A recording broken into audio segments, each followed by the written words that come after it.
Should be live. I think we are now live. Go back to the Zoom. Oh, my computer is struggling today. Hey, everybody watching live on YouTube or watching the playback, we're officially live for this session of on-chain analysis. And this episode is going to basically show us our theory that people aren't paying attention when they should be paying attention, and people don't buy when they should be buying. So I'm just going to get into that very, very shortly. Give us a second. Just sending this out to all the groups.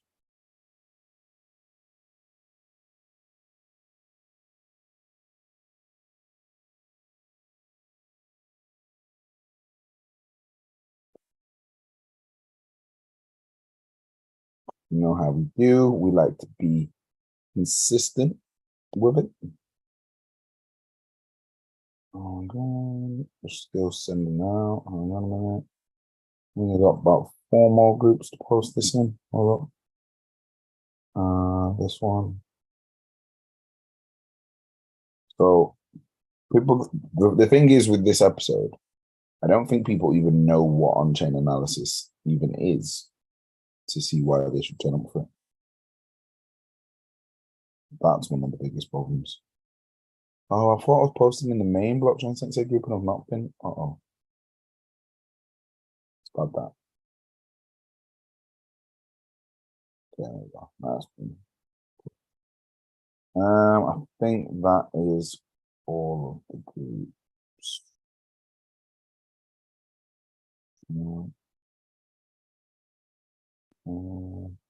Give me another 5 minutes. No, not 5 minutes. 2 minutes. There we go. Should be in this group.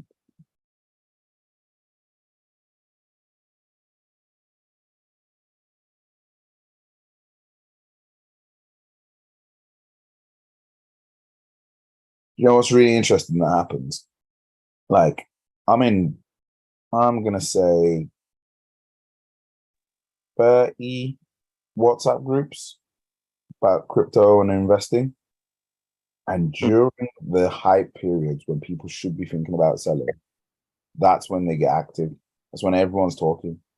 And in most of these groups that I've been in for the last 2 years, the most consistent person that's been posting every week and is still doing stuff and is still analyzing the markets, delivering information is me.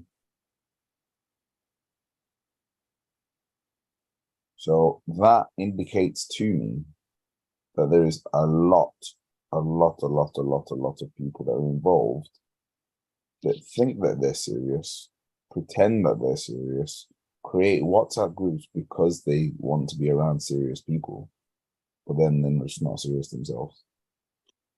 Now, with Bitcoin, it's a bit of an interesting one, but I need to do my disclaimer. First, let me do my disclaimer. So we'll get this started now. On a second.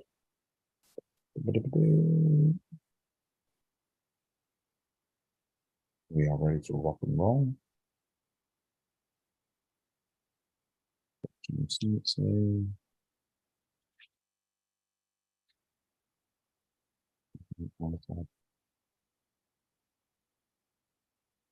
Let me know when you can see my screen.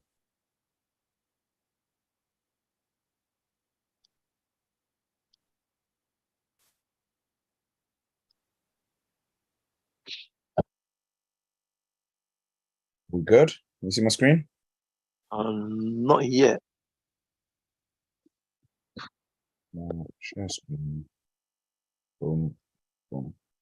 Okie dokie. So, welcome to the Blockchain Sensei website. This is our website where you can, anyone that wants to know anything whatsoever to do with crypto, blockchain, NFTs, investing in stocks, just go onto our website and book in a free session by clicking there.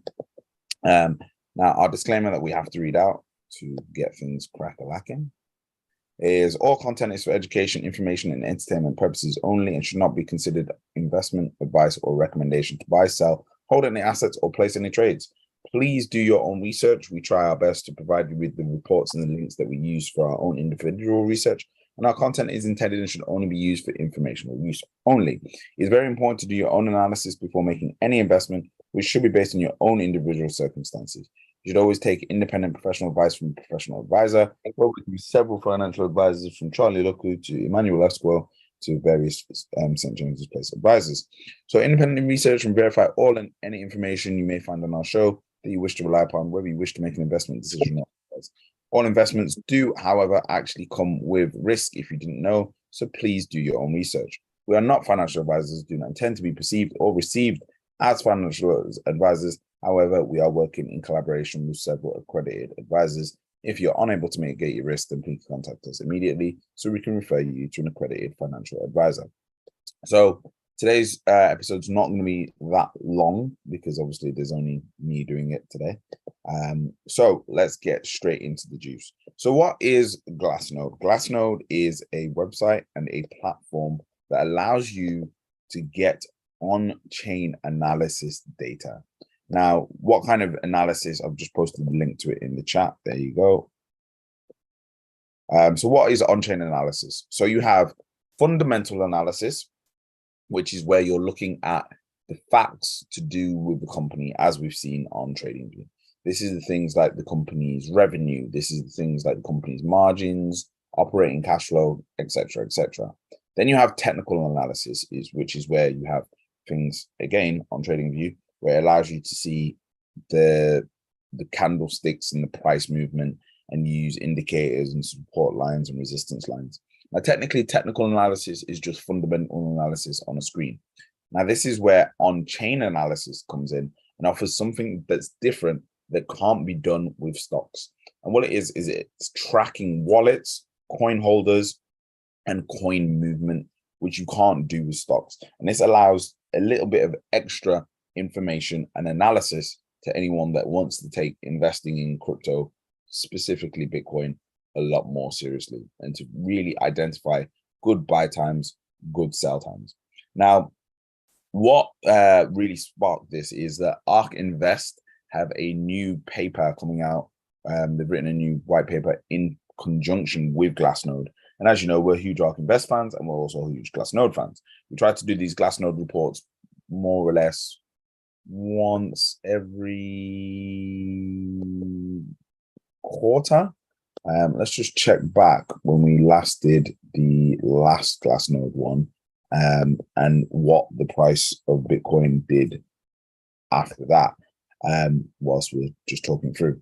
I think it was when we did a bit of a dive on it, and it was suggesting that Bitcoin was due to have a bit of an uptick and a bit of upward momentum.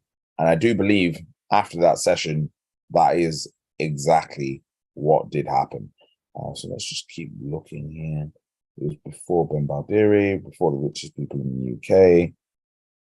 It was before the Game Ball Jam, before Metacricket, before UK pension problems. I feel like it was, or was it last year? Oh wow, are we that overdue? Oh, I think we were that overdue. Naughty, naughty. Oh wow. It was that far back. So before our 2023 watch list. Oh, here it was. So the Glassnode episode we last did was the start of the year. Okay, cool. So yeah, we're kind of on track. So we last did this at the start of the year, and let's then pull up TradingView and have a look at what happened with the price movements of Bitcoin after we did that, and have a look at where we think and what we think might happen next and now. Now, what on-chain analysis really allows you to do is it allows you to have, well, the three core principles that allow you to make better investing decisions. Number one is facts and information. A lot of people get into investing and they're basically gambling because they don't know anything about what they're investing in. And so when the price goes down, they get worried and they get scared, and then they sell because they've got no confidence in what they're investing in, because they don't know anything about it and they don't know why the price is going down. So they get scared. Now, this is where fundamental analysis is really important. But even more important than that is on-chain analysis, because it allows you to see fundamentals and the behavior of everyone as a whole. It allows you to see the behavior of every single person and everything involved in Bitcoin altogether. So when we look at where our last episode was, we see it was in January. And we can see Bitcoin. Oh, sorry, I'm not showing the screen.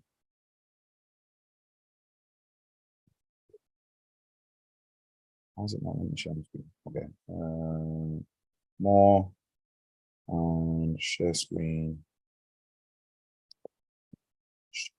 Okay, here we go. So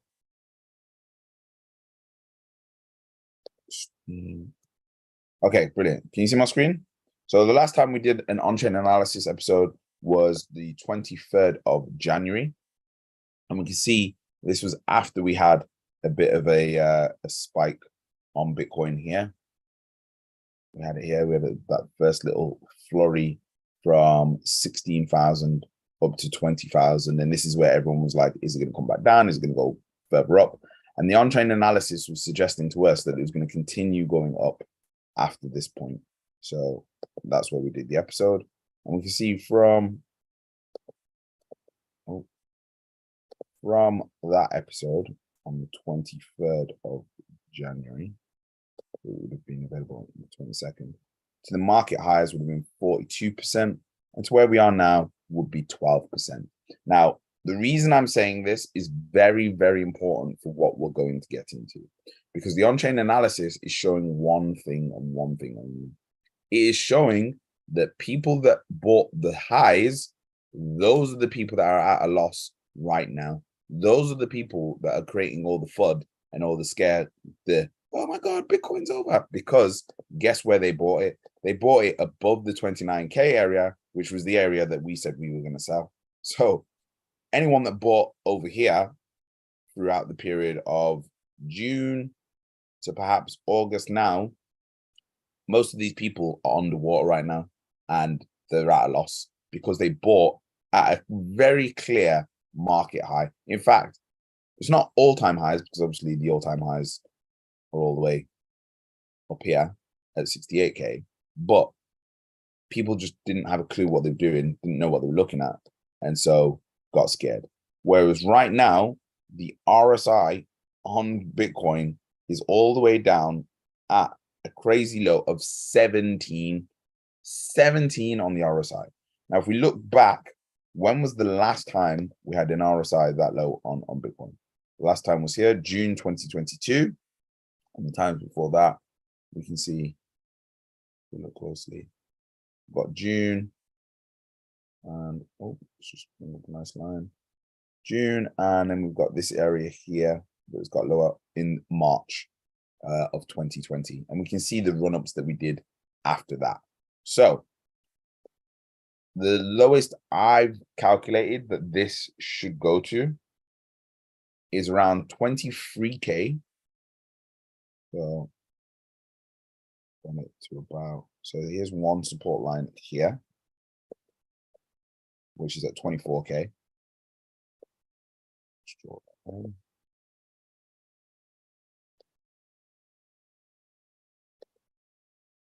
So we're doing the technical analysis first, and then we'll go to the on-chain. And then the next one is 23.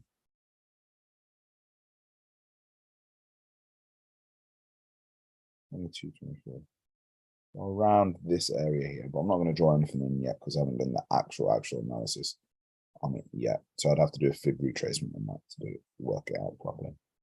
But then super worst case scenario, I'm looking at this between 20 and 19K. Just here is the other area where I'd expect it to bounce to. Worst case scenario. But when we do the magic thing that we always teach at Blockchain Sensei, we zoom out and we go to the monthly time frame.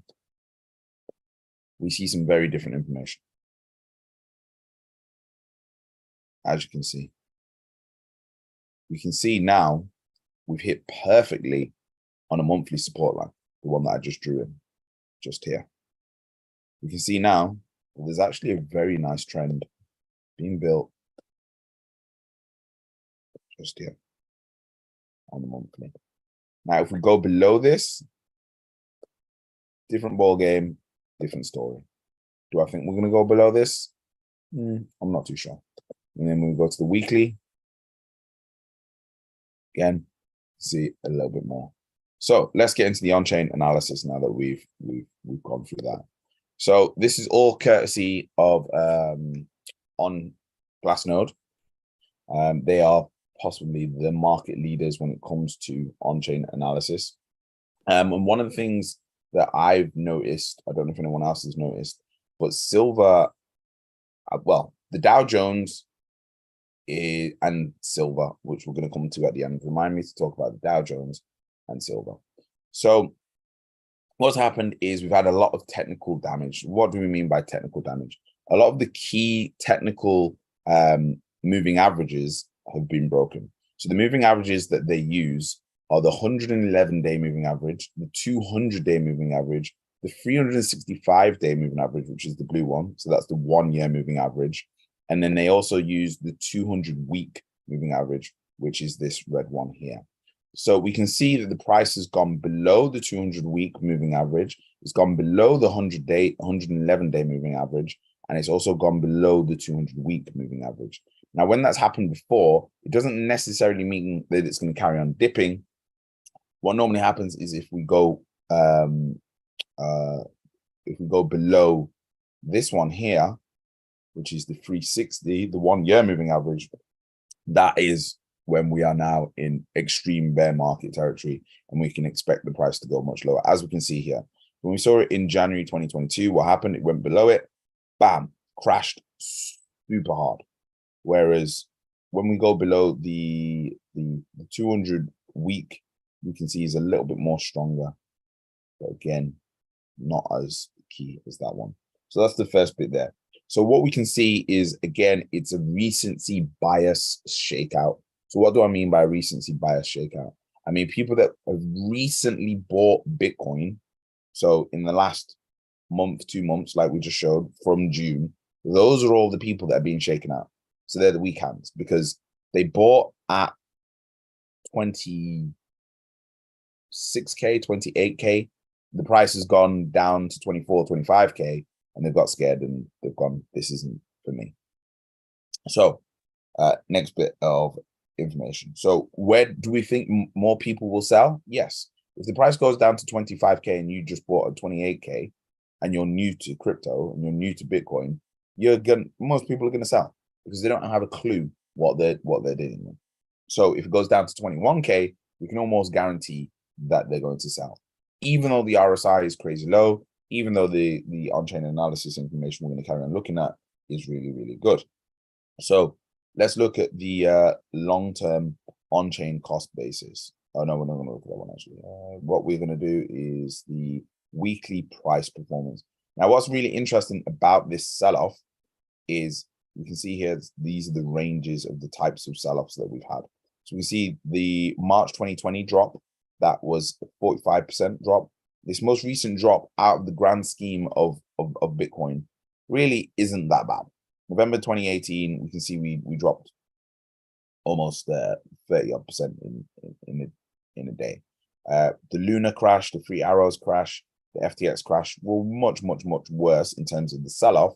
But what's interesting is this has actually been one of the biggest sell-offs in terms of over-leveraged people being taken out of positions and being liquidated. So technically, it's on par in an area with the FTX crash, but not in terms of the long-term holders panicking. That is definitely not the case. So what we have had happen is there's been a lot of volatility.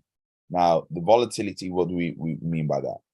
Volatility is the fluctuation between the price going up and down.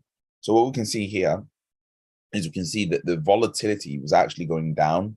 I don't know if you can see it. Maybe you can see, I'll just annotate it. So you can see there was a bit of a downtrend on the volatility here. So that means less and less and less and less people were trading Bitcoin. So it was kind of getting a bit flat. Now, why is that important? That's important because if you're doing an options trade, you can now get really, really cheap options trades. So what is an options trade? It's where you get a contract to say that the price is going to be a certain price by a certain date. Now, what a lot of people do is they get options as an insurance. So you would say, for example, you would get an options contract to say, I'm going to get an option on 19K Bitcoin. So if the price goes down to 19K, you get 100 shares worth of Bitcoin if it gets down to that. If it doesn't, then you're actually at a loss. So being as these options were super cheap because there was low volatility, a lot of people bought these options because it's now an insurance that if Bitcoin does go down, great, they make loads of money that they can then use to actually buy and hold the Bitcoin rather than trade the Bitcoin. Hope this is making sense. If there's any questions in this one, just type it in chat as we're going along. So that meant that the open interest built up on Bitcoin options. Okay, so as we can see, then what happened, because there was such a massive amount of interest in these options, it meant that what ends up happening now was there was loads of people buying these options. So now you can see it here. See that uptrend? There's like a bit of a spike. Now that means that is a sudden surge of people betting that the price would go down. Now, if you're also an institution and you're seeing that, hang on a minute, there's loads of people betting that the price is going to go down, what are you going to do? You're going to sell off some of your positions, or some of your positions are going to get taken out because people are panic selling and going, oh my God, why is everyone just all of a sudden bought these insurance options that everything's going to go down? So it's kind of like a cascade effect, very similar to what happened with a short squeeze. If you haven't seen our episode on GameStop, go and watch that. And we explained how people are often led to think that the people are winning and that they're in control, but it's actually not. It's actually the big institutions. And the Netflix has got a series about the GameStop situation called Eat the Rich. The first 2 episodes, they don't actually mention, they kind of make it look like it was the people and talk about how rich people were getting. And it's only in the last episode, for the last 20 minutes, they actually explained that it was actually Citadel that were behind the whole thing, just like what we explained 3 years ago. But yeah, they should have got us to do the Netflix documentary. But anyway, so yeah, so far, hopefully you're with me. So let's go over this process again so it makes sense. So we can see that there was a massive downtrend in the amount of people trading Bitcoin, number one. That meant that it was cheaper to get options, number two. Loads of people decided to get options to insure as an insurance because it was cheap, just in case the price of Bitcoin actually did go down. Okay, so we can see that's exactly what's happened here. This is what the data is telling us. It's not fact, it's not rumor, it's straight on-chain fact. This is information directly taken from the blockchain. Okay, so what ends up happening is actually 1.2 billion was actually wiped out in terms of options. That's what happened. 1.2 billion of people's trades were wiped out because of this sudden influx of people wanting to get these options insurance plays. And then the same thing happened in the futures space. So futures are also similar to options, but you don't get 100 shares. It's a little bit different, but again, it's a contract betting on the future price. And as we can see, the liquidations here were quite high, surprisingly, on this. So what we can see, we want to go to the next bit about the amount of people that were actually in profit versus not. Hold up. Okay, here we go. So top heavy markets. So this is where it gets crazily interesting. We can see from this data, because we can see with blockchain, unlike with stocks, what price each wallet purchased Bitcoin. And we can see what price each wallet sold Bitcoin. So we can see over June and July, this kind of high period, like we said, over 29K when we said it was going to sell, 72% of people, or well, it's exactly 73.3% of people that had Bitcoin were in profit. Now think about this from an institutional level. If you can see that 73% of people are in profit and you're also in profit and you bought at 14K and now you're up, or you bought at 18 or whatever, and you're now up 100%, are you going to sell some and then buy some more? Of course you are. And that's exactly what's happened. So we can see there's been this sell-off and now it's dropped to only 60% of holders are still in profit. And that's not from a big drop. That's from, we've all seen much higher drops in Bitcoin if you're used to blockchain sensei. So we can see here, people have definitely overreacted to the price drop of what's happened here. So that again suggests it's only the new buyers that have got scared of this little dip here because they haven't got a clue of what's going on. But the key thing is what is the behavior of the long-term holders? So the long-term holders, the big whales, the people that have been in it since 2018, 2016. These red spikes represent times when the long-term holders have sold their Bitcoin to an exchange to exchange their Bitcoin for cash or USDC. So we can see these pivotal points there. But we can see, guess what? Absolutely no action. Long-term holders, actual serious people serious about Bitcoin, didn't even react. They officially did not give a flying yeah. Whereas the retail that are buying the top, they're all scared, they're all selling. So what does this suggest to us? Golden rule, Warren Buffett's rule. We want to buy when everyone is fearful and sell when everyone is greedy. So are people pretty fearful right now? Yes. Is the RSI crazily low at a point? It hasn't been that low in a while? Yes. So, you know, me personally, it's a good buying point for me. That's my personal opinion. So this final bit now is looking at the short-term holder supply falling into a loss. So what this is indicating, it's like a momentum indicator. So the way that what it's showing is showing revenue, like the amount of people that are in a loss. So this here, the closer it is to this orange bit is the amount of people that are in a loss. So we can see, bam, these areas here, loads of people are underwater, loads of people underwater in January 2020. But when we look at where we are now, we're nowhere near. Most people are actually still in profit. So all this panic and nonsense, most people are still in profit. So it doesn't, like, you got to think, if people that bought in 2020 for 8K, if it's at 35K now, are they in profit? Yes, they're still up almost 300%. Do they care about it dropping by like 5K? No, because again, what were they? Long-term holders. They were planning to hold for 5 to 10 years.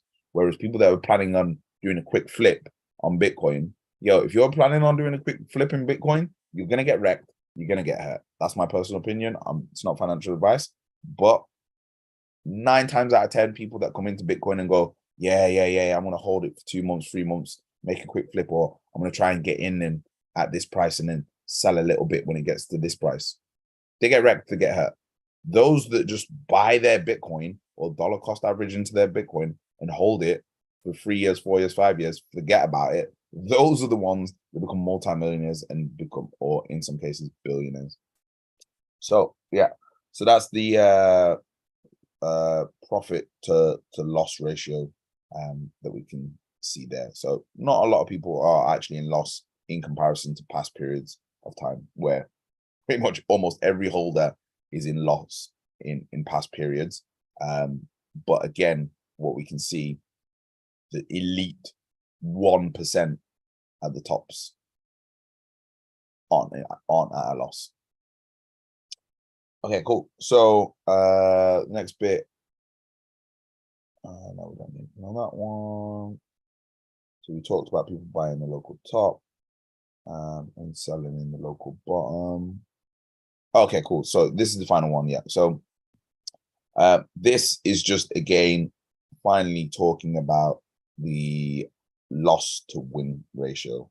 So the way that this is calculated is by taking the minor revenue and dividing it by the 1 year moving average.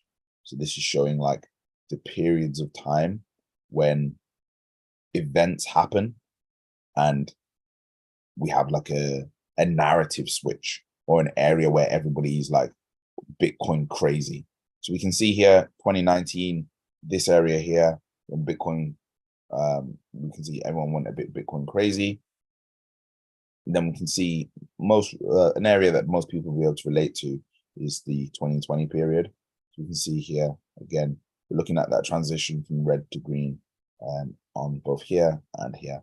But if we look at most recent times in 2022, that period where the FTX situation happened, we can see here what happened. Switch from green to red momentum. Everybody was fearful. Major dips, as you can see. But what do we want to do in those dips? Probably want to accumulate. So again, we can see that this whole area here from July, maybe even to the following year, July, was all a massive opportunity to accumulate because what happened? The price then did go up. Whereas now the price has dipped. Is it going to continue to dip? That we don't know. But over the long term, if you're holding for 5 years, 10 years, who knows? So let's read their summary. The Bitcoin market is shaken violently awake this week, selling off 7.2%. Now, selling off 7% in Bitcoin to me is just not even anything entertaining or worth talking about. But I've seen that a lot of people are worried. So I thought, you know what, let me make this and just help people understand what's going on.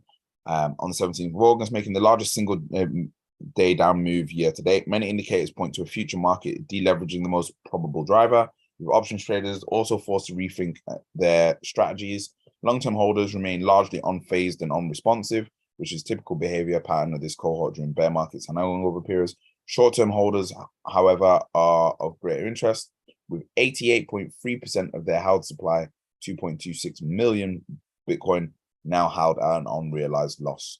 So 88% of people that bought recently are now at a loss. So that's 2.26 million people that bought the high that are now at a loss.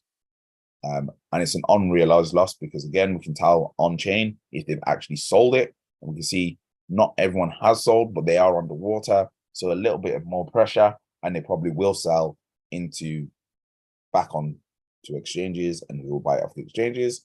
Obviously, the big institutions. So this is compounded by acceleration in STH, realized losses being sent out to exchanges, as well as the loss of key technical moving average support, putting the bulls on the back foot. So that is the analysis. So what I was going to do, as I said, I was going to talk to you a little bit about silver, didn't I? Let me just do that. Let me go here and bring up silver.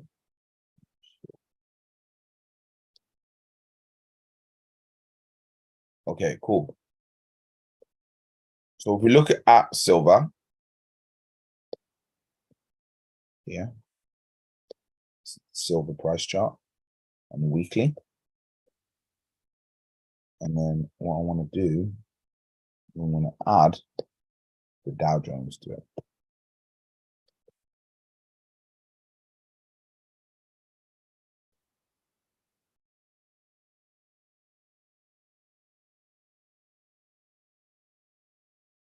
So can you see that silver and the Dow Jones are kind of mimicking each other. Yeah. But we can see that the Dow Jones is almost a little bit later. Or was it early? But yeah, nonetheless, they're mimicking. And we can see this is on the weekly, bear in mind, so probably it's not showing it that clear. Do it on the daily.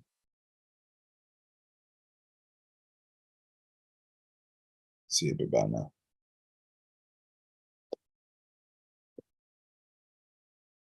So you can see silver goes up, the Dow Jones goes up, silver goes down, the Dow Jones goes down. But what's happened now, you can see that silver's leading the way. So silver's now going up.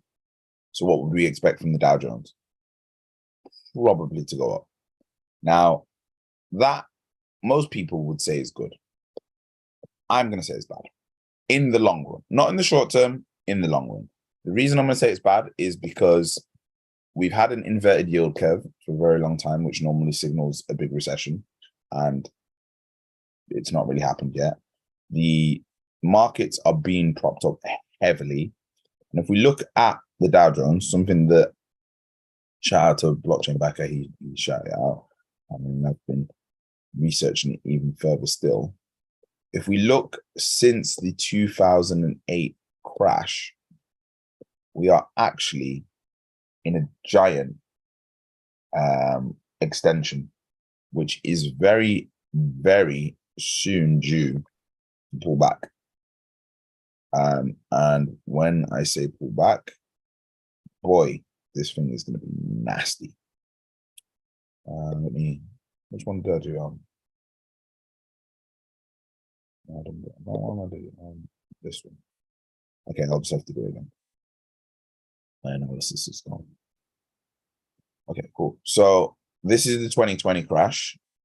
I'm going on this one. I'm going to go to monthly because this is the time period really I should be using.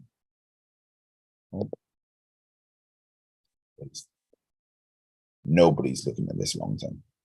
Okay, cool. So 2020 crash, and again, let's just make sure it's on log scale because we're going to be getting a bit of a biased view here.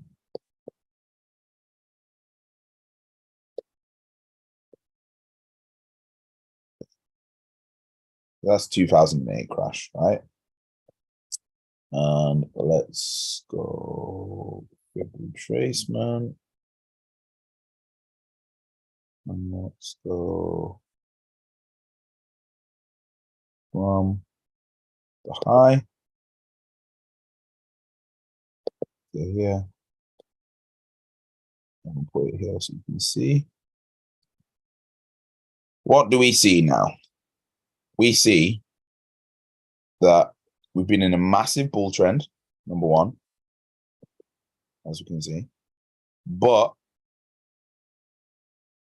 what happens if we get to this 4.236 extension?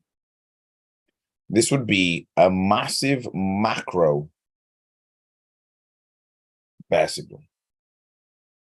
This would be worse than an inverted yield curve recession. This would cause a great reset. The last time this happened was around 1920.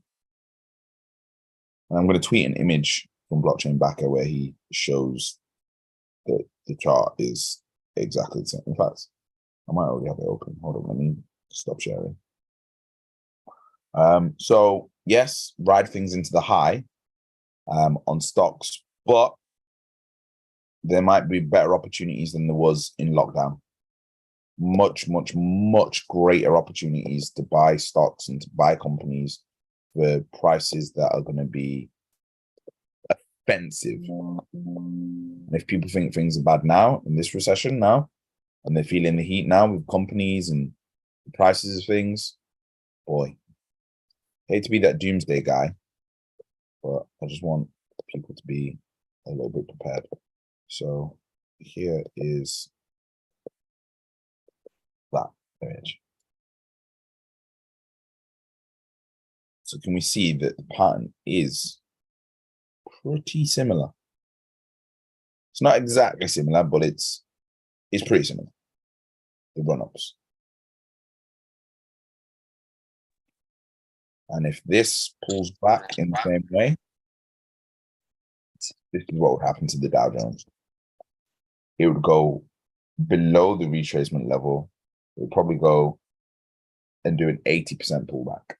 Now that would then mean that Bitcoin and crypto is ahead of the reactions from the stock market.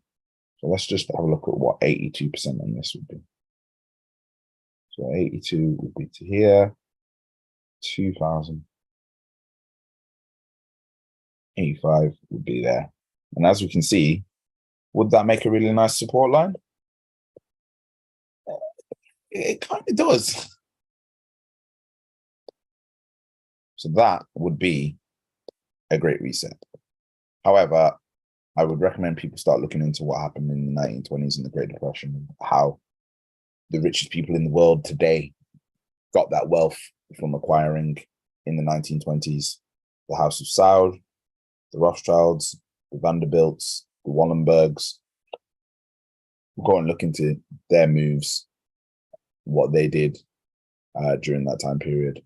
Who else have we got? Dale Carnegie, you've got JP Morgan, you've got, what's his name now? Rockefeller. All of these people strategically positioned themselves because they saw this opportunity of new infrastructure and a new world being built and position themselves to own the infrastructure and to own the new railroads that would carry information, because it was literally railroads, and would carry goods and services. The new railroads, whether we like it or not, are digital. So I think the new railroads are blockchain because it carries information just like a train track did, and it carries money just like the trains did, and it can go around the world faster than anything. So yeah, that's just my thoughts and take on that. I just thought I'd wanted it recorded. Let's see what happens if we get to this price on the Dow. Let's just mark this in a big red line there. So yeah, let's see if we pump up from there. But remember, this is, like I said, this is on log scale, and this is a monthly. These are monthly candles.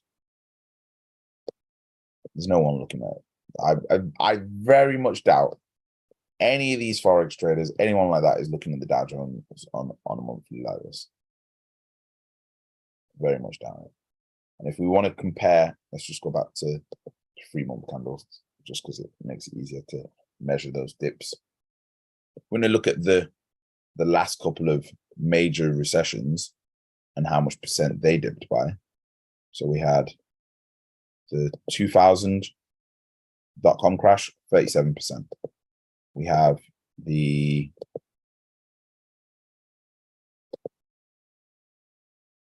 2008 crash, 55%. COVID crash, 37%. The current pullback that we're in, well, was in 23%, and it's pulling back now. So yeah, let's see. Hearst cycles, again, go and do your research into Hearst and Benner cycles, mainly Benner cycles. You know, again, because I'm that nice guy, I'll show you what they are. Benner cycles.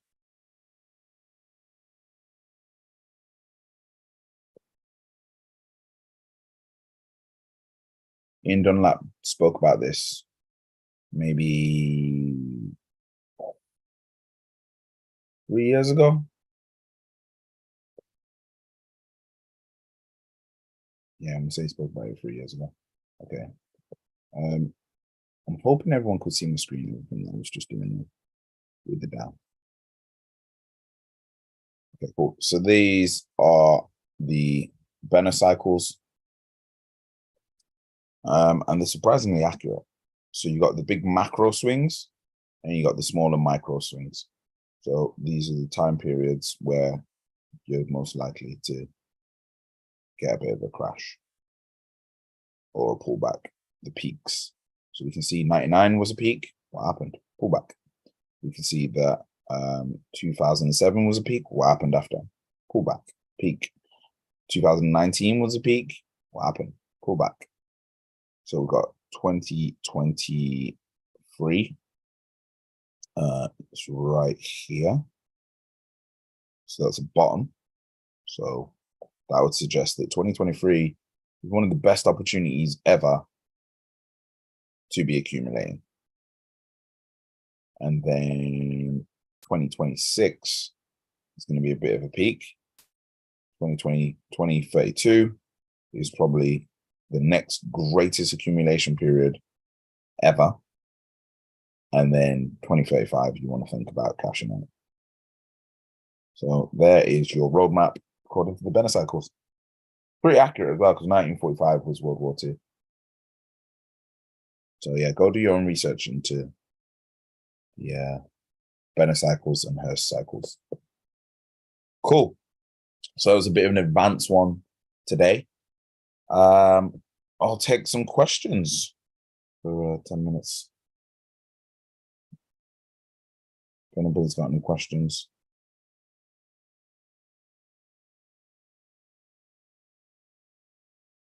Alex will be catching up on the replay.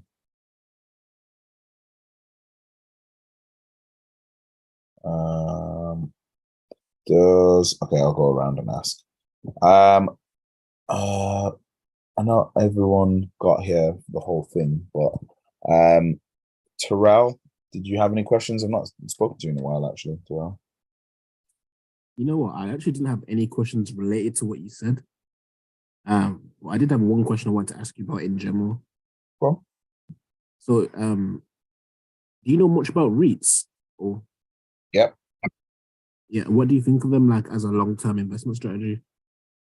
They're great if you've got over $1 million to 2 million. Oh. If you haven't got $1 million to 2 million, I wouldn't recommend it personally because it doesn't make sense. They're great as a passive income play, but the gains that you could be getting in other assets far outweigh them. So REITs are a storage system of wealth for uber wealthy trust funds and offshore accounts. When people get to that kind of level where they put money in the Cayman Islands, that's where they'll put money into a REIT because then it'll provide them a passive income that they don't have to declare and they're getting tax-free. Makes sense? Yeah, I get that. I was just thinking that as an alternative to actually buying a property. Like a lot of people just want to get on the property ladder, but as an alternative to that, would it not be a reasonable strategy? Yeah. We've got a blockchain episode, Sensei episode about REITs somewhere. If you go on our YouTube and just search REITs, we've got a whole episode on somewhere. But yeah, I think when you look at it, let's say, for example, you've got 20 grand. Let's just go back to the basics. Let's go back to the basics.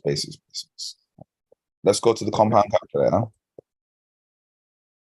In fact, we've got a brand new workbook just for this. Bear with me. Financial handbook. So anybody that we now do our first lesson with, we go through this handbook with them, which I will post a link to in the chat so that everybody can get it. And you just click on different things and it takes you there. But let's go to the compound interest calculator. So let's say the deposit on a house is what? How much is the deposit on a house? Yeah, it might be like 20K, 25. 20K, right? So 20K. 20? No, that's 200. Actually, it depends on the property, actually. I don't know. It might be less than that even. But yeah. Let's just say 20. Yeah. Let's say 20K, right? Yeah. And a REIT is going to give you probably what? 5 to 10% a year. And you're going to probably get like 2% yield, maximum 5% yield per year. So let's call it all in all, plus compound effect, 25%. Yeah. And you're going to have your money in that REIT for 20 years. And then you're going to be depositing what you would deposit to your mortgage, which would be how much is a mortgage these days? 400, 600? I don't want a property. I can't speak for that. It's about, let's call it 600, but it's definitely like 800, but we'll call it 600, right? And then, yeah. So now we calculate that. Now, this is what would happen if you was getting 25% interest per year.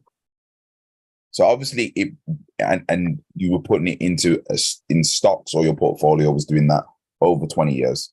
So we can see, in comparison to a house, it blows it out of the water. Like, it's just not even putting your money into a house. Just doesn't make any sense whatsoever, in my personal opinion. I'm not a financial advisor, but yeah, the numbers talk for themselves. This is the same amount of money you put into a house. This is the returns that you get back, right? So now, when we look at stocks, other stocks outside of REITs, what kind of percentages can you get on stocks like Nvidia, Tesla, and Apple and Google? If you was just to hold the top 5 companies in the world, what kind of returns could you get for the year? Crazy, depending on the year. Yeah. Yeah. Would you agree? You could probably get 40 to 50%. Yeah. Yep. So let's be modest. Let's not even call it 50. Let's call it 40. Remember, the end number was 6 million, right? You're doing the exact same amount of money, but you're just putting it into stocks, the top 5 stocks for 20 years, rather than thingy. You see the difference?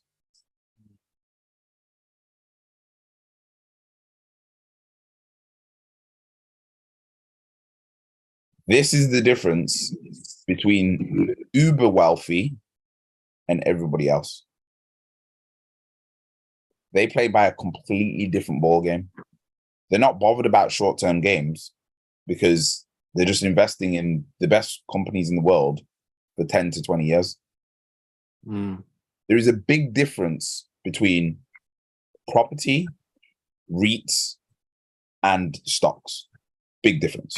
Now, once you've got this level of assets, obviously, now you need a passive income from it, because you're not liquid. So that's where, to get your liquidity, so that you can make venture investments or invest into physical assets or into gold or whatever, that's where you would take your 50 mil of your 100 mil or 100 mil and put it into a REIT.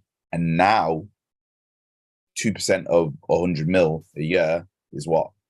2 mil a year that you're getting passively. Make sense? Yeah, I understand what you're saying. And that's the REITs game. But REITs are attractive, but they're not what you're meant to do at the start of your journey. After you've done 10, 20 years of investing, then go that way. It's just, yeah, you think they're like a long-term way to like pass down your wealth, basically. Yeah. That's what they are. Invest in REITs. Yeah, they're not a way of growing your wealth. They're a way of passing your wealth on. Yeah, that's what it is. Like, if you've got kids and you want to leave something in your will, leaving your money trapped in a REIT, that's a total different ballgame. yeah, But yeah, and that's what they do. They put their money in a REIT, they put it in a trust. The trust fund kids can't touch it. It's just they've got this money coming in for the rest of their lives. Okay. But then you've got to also bear in mind, with real estate potentially crashing, and with what's happening with the tokenization of property, we've got to watch that REIT space very, very carefully. Yeah, okay. Awesome. But yeah, my golden methodology, top five. But yeah, I do agree. It's very unlikely that you'd get 40% return every year without fail. However, I do think it's possible to get 40% averaged every year over 20 years if you had an allocation to crypto as well. So let's say, for example, of that 20,000, again, go and speak to a financial advisor. It's not financial advice. Of that 20,000, if that you was put into a house deposit, if 20%, 10% of it was into crypto, so 4 grand of it was into crypto, and of your monthly amount, £200 of it was into crypto, those cryptos are going to do 5x's, 10x's, which is going to boost your overall portfolio performance massively. That's how you get the 40% a year. That's how you get the 50% per year. Like, you can't like do it relying on just stocks to do it. It's possible. You'd have to be a crazily good stock picker and literally look at stocks all day, every day, and read reports all day, every day. But that is possible, as we've shown on the game throughout the history of this year alone. People have made well over 100% this year from our lessons. Well, not even from our lessons, just from the free stuff that we've been giving away. The Meta call, the Netflix call, the Nvidia call, the Core Scientific call. Each one of them has done over 100%. So, but we're not financial advisors. We just show you what we're investing in or researching. So yeah, great question. You gave a bit of context to other people.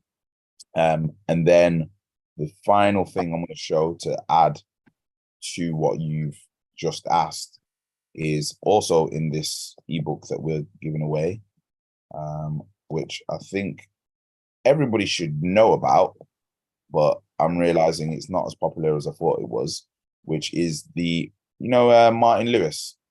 Everybody heard of Martin Lewis? I don't know who he is now. He's the money saving guy. So he's put out a money saving calculator on property. So he shows you how much you'd actually be paying on interest for your house and what you would actually end up owning after. So average house, call it 300K, 300, 1, 2, 3. Paying a mortgage, definitely not 25 years, more likely 40 years for the average person. But we'll be nice. We'll call it 30. All right. So, and interest rate is currently 4.5%. So it could be going higher. Will go higher, in my opinion. Monthly payment, 600, like we said before. And now we calculate. This is what you're paying.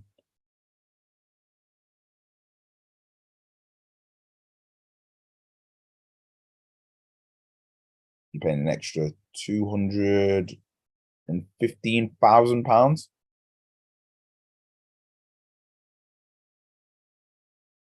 So the difference is crazy. And this is basic financial literacy. But nobody does it. No mortgage advisors, hardly any mortgage advisors, when you're going to buy your house, are discussing this. How do I know? Because I tried it. They just want to get you on it as soon as possible, because then they get their cut, they get paid. And then they try, and if they do... fair though, you're comparing a resi mortgage, which is about providing accommodation, as opposed to an investment mortgage. Wouldn't that be a bit of a fair comparison if you're talking about an investment buy-to-let kind of thing? It would, but the average person, again, doesn't even think like that. They live in it. And then even if they was to do a buy-to-let, the yield on the property versus the return that they would get back from investing in stocks is just not comparable. And that's not even me like trying to, like, just Apple alone, or just Google, or just Meta alone over the last 10 years, that same mortgage deposit into any of the top 5 by market cap at this moment in time over the last 10 years, the returns far exceed what you would have got from your property, no matter how many times you're renting it out or to how many rooms. So that's the bit of maths that it's about understanding the individual's goal and the individual's vehicle. If you've inherited money, you need to preserve it. So that's where property makes sense. If you're starting from scratch and you have no generational wealth, you need to grow your money. You need it to grow. You need the wealth. So that's where stocks far exceed anything. And No, I get that 1,000. I'm just saying in terms of buying a house, when you say like it's like buying a house is a bad thing to do. But if in terms of living requirements, if you were looking at the investment side of that, you're comparing it against rent really, as opposed to investment, aren't you really? Yeah. When it's like that, when it's like, oh, do I want to rent or own the place that I'm living in?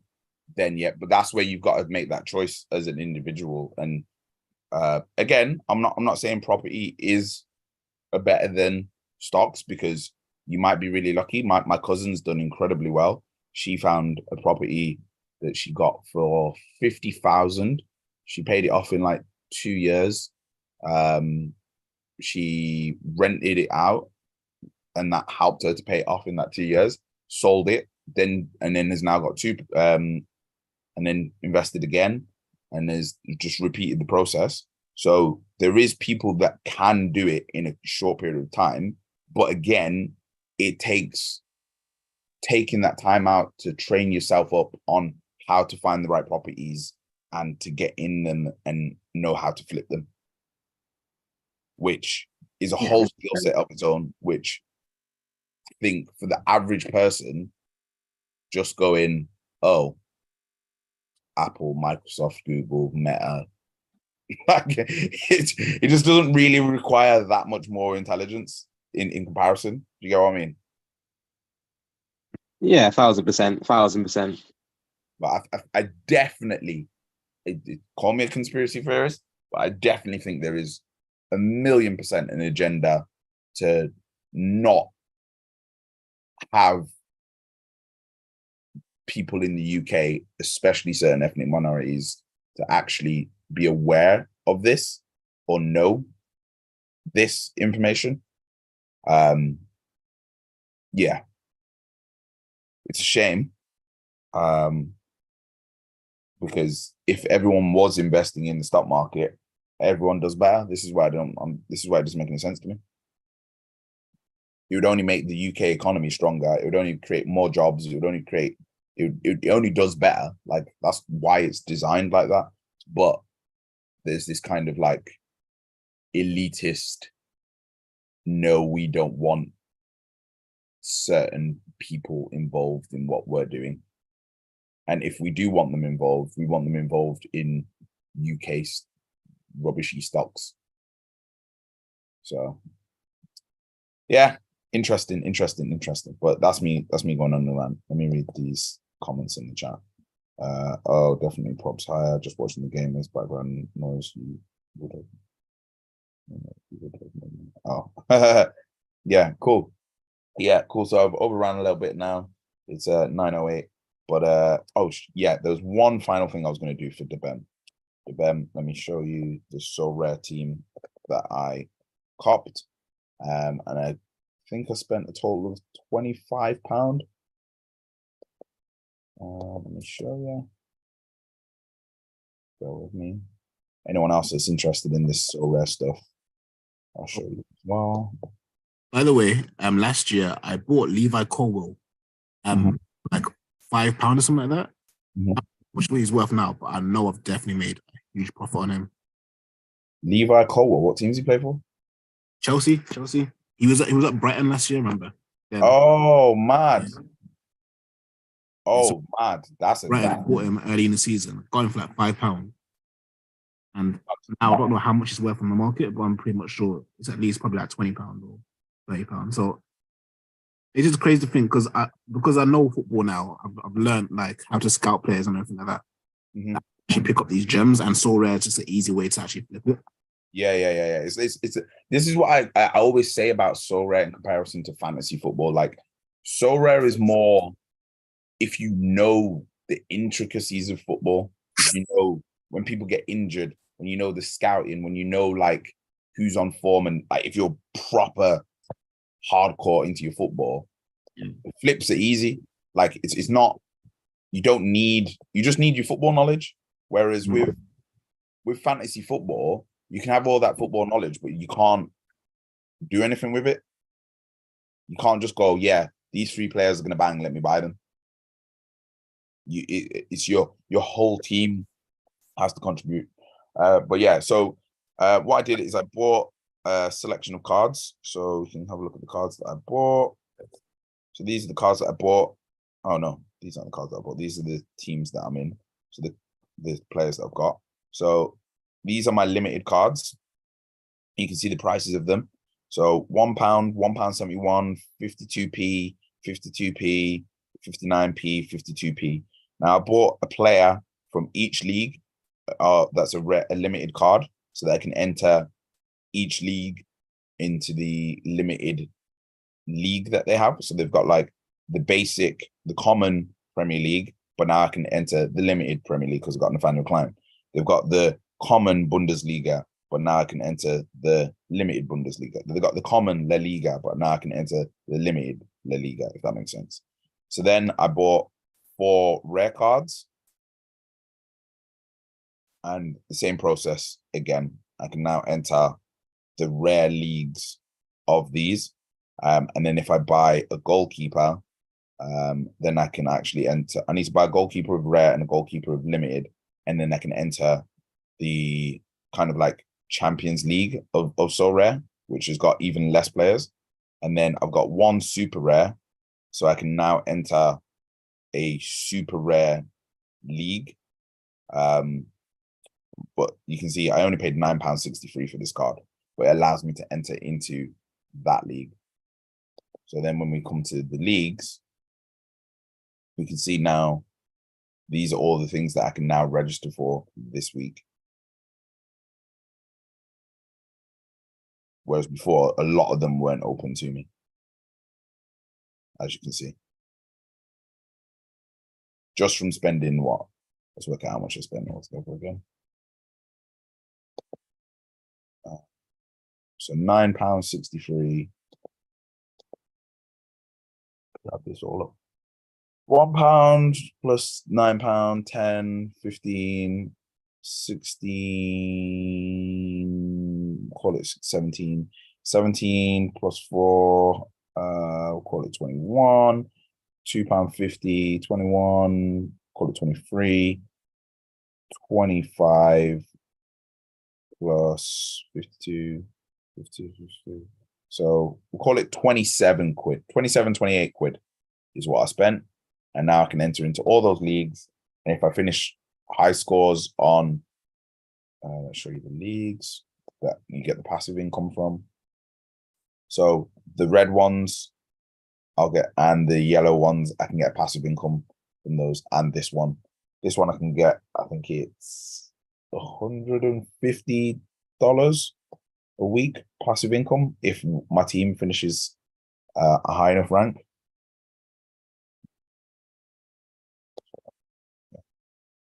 So I've got to do that. But I think I need to get a goalkeeper for this one, I think. So let's put him in. Put him in.